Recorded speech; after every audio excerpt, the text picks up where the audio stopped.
Masih bersama saya Adini dan kembali kami sampaikan berita Padang hari ini.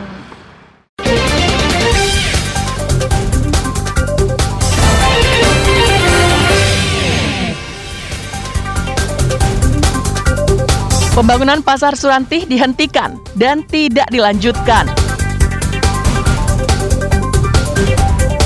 Pedagang keluhkan kondisi Pasar Surantih yang kumuh, sempit, dan bau. Polisi tetapkan tersangka baru yang membantu pelarian Indra Septiarman, pembunuh Nia Kurniasari, gadis penjual gorengan.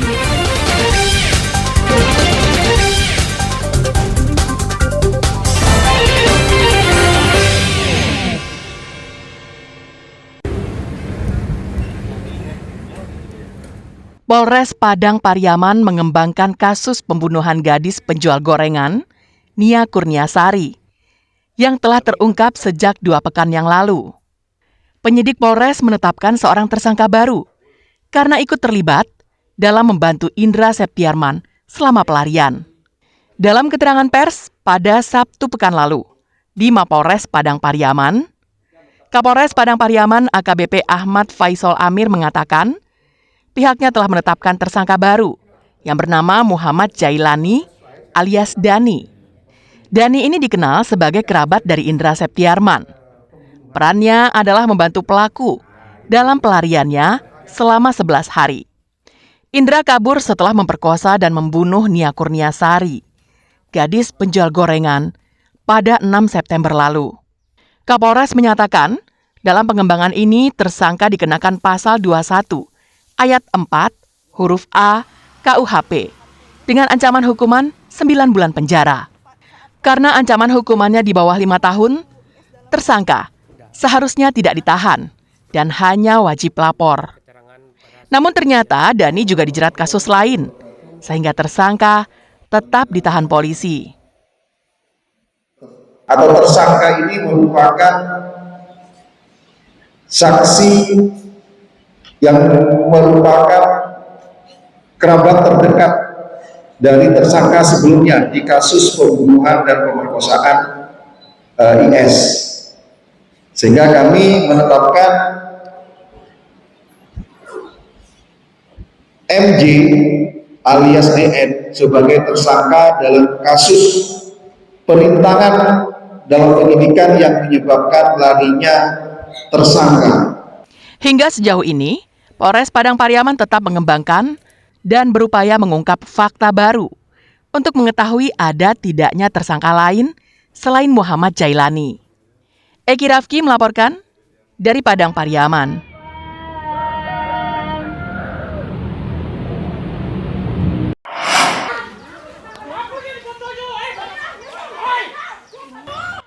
Puluhan warga Nagari Tamparungo, Kecamatan Sumpur Kudus, Sijunjung ini mendatangi kantor wali nagarinya pada Kamis pekan lalu.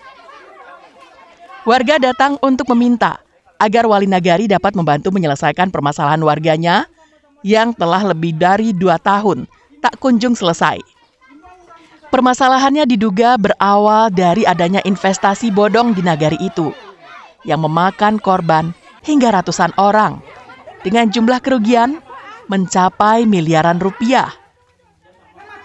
Dari keterangan korban, 1 orang sampai menderita kerugian hingga ratusan juta rupiah. Pelaku yang diduga berjumlah 7 orang itu membuat koperasi simpan pinjam dan menghimpun modal dari para korban dengan iming-iming akan diberikan untung besar. Namun dalam perjalanannya, jangankan untung, uang modal dari para warga pun tak kunjung dikembalikan oleh para terduga pelaku. Dengan dalih uang masih belum dikembalikan peserta koperasi simpan pinjam. Kemudian warga yang diduga menjadi korban ini mengadukan nasibnya ke wali nagari setempat. Namun karena merasa wali nagari tidak menanggapi warganya yang datang dari pagi, kericuhan pun terjadi. Tidak ada bagi keadilan bagi kami, Bu. Masyarakat kecil ini rumahmu disita, Bu. Ada oknum-oknum besar yang bermain di sini, Bu. Kami minta keadilan. Rumah-rumah sekian ratus masyarakat, Bu, jadi korban. Alasannya minjam uang? Alasannya dia kan membuat kacau, Bu. Karena di kampung ini nggak ada bank simpan pinjam Simpan koperasi namanya ya. itu, Bu. Ya, koperasi simpan pinjam. Wali Nagari yang terlihat santai menanggapi aksi warganya, berujar kalau dirinya telah melakukan upaya perdamaian antara para pihak yang bersengketa. Bahkan warga juga sudah melaporkan permasalahan ini hingga ke Polda Sumbar. Untuk upaya sudah kita lakukan mengundang dengan surat secara individu, kita kumpulkan di ruangan, kita sudah lakukan sosialisasi untuk membayar hutang yang dilakukan antar sesama beliau itu, Bu.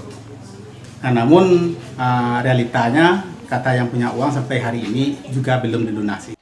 Tak puas mendatangi kantor Wali Nagari, warga pun melanjutkannya dengan mendatangi rumah-rumah yang diduga pelaku investasi bodong.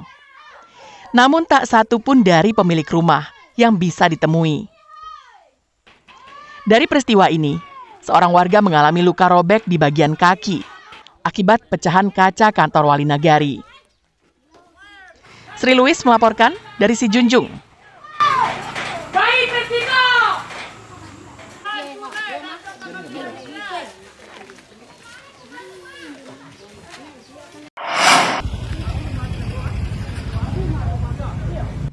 Sebuah mobil tangki pembawa bahan bakar minyak terbakar di Jalan Lintas Painan Muko-Muko, tepatnya di Pasir Putih Kambang, Kecamatan Lengayang, Pesisir Selatan, pada Jumat pekan silam.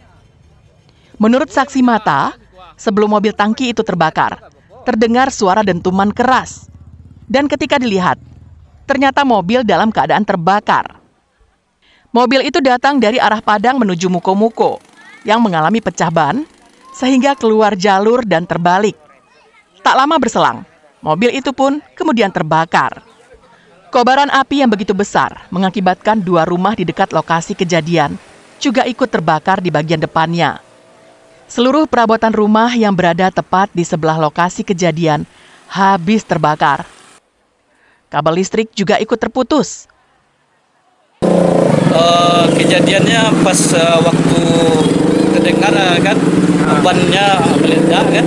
Jadi pas tuh keluar saya keluar.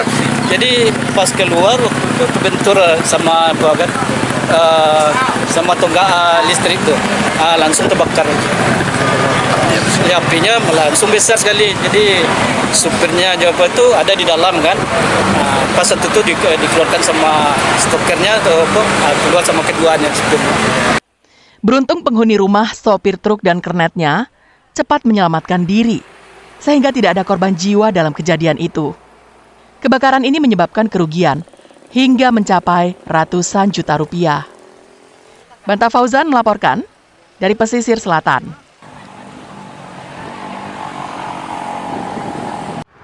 Pemirsa, demikianlah perjumpaan kita dalam Berita Padang hari ini. Saya Adini dan tim redaksi yang bertugas pamit undur diri. Selamat beraktivitas dan sampai jumpa.